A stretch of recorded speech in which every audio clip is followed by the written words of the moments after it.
Hello everyone, Miss Tomlinson here. Today we're going to read The Sleepy Owl.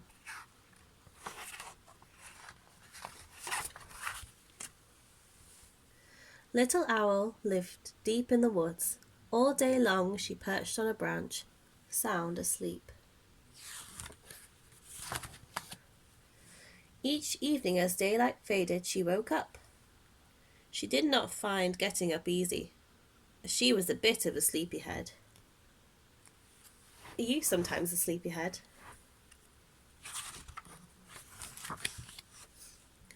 Little Owl yawned and stretched her wings.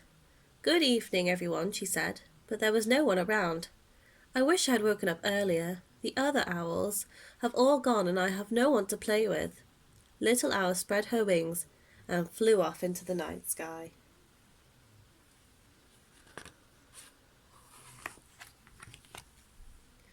Far below her, Little Owl saw a house. "I might find a playmate there," she thought. And there she is, flying to the house. She swooped down onto a windowsill and tapped on the glass with her beak. Would you play with the owl if she came to your house? The sound of the taps woke Tom. "What do you want?" he said sleepily as he opened the window. "Come and play with me," said Little Owl. "I'm much too sleepy. It's the middle of the night. Come back tomorrow afternoon and we can play then." "How can I wake up in the day?" said Little Owl. "I wake up only at night." "Take my alarm clock. As soon as you hear it go off, fly straight over here." There's little Tom looking very sleepy.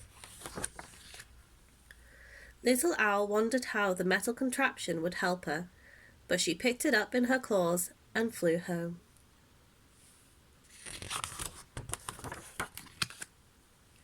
Back on her branch, Little Owl set the alarm clock down beside her.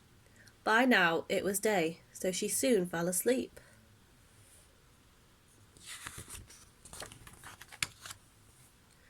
A terrifying noise woke her. It almost made her fall off her branch. The noisy yellow contraption rang and shook as though it would never stop. The noise woke every owl in the woods. "What's the matter?" they shouted. "Who is making that horrible noise?" Owls hate being disturbed in the middle of the day.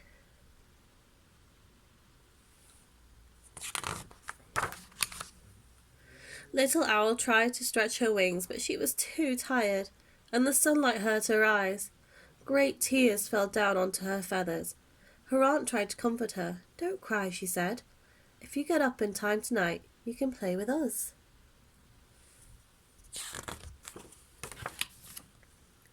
In his home, Tom was waiting for Little Owl. What had happened to his new friend? Why hadn't she come? "Be sensible, Tom," his mother said. "Owls sleep by day and you sleep at night, so how can the two of you play together? Why not finish painting your kite instead of moping about?" So Tom got out his paint box and painted an owl face on his kite. Then he and his friend Bob played with it all afternoon. Now Tom had his own owl to play with, and what's more, his owl could fly, just like his friend Owl.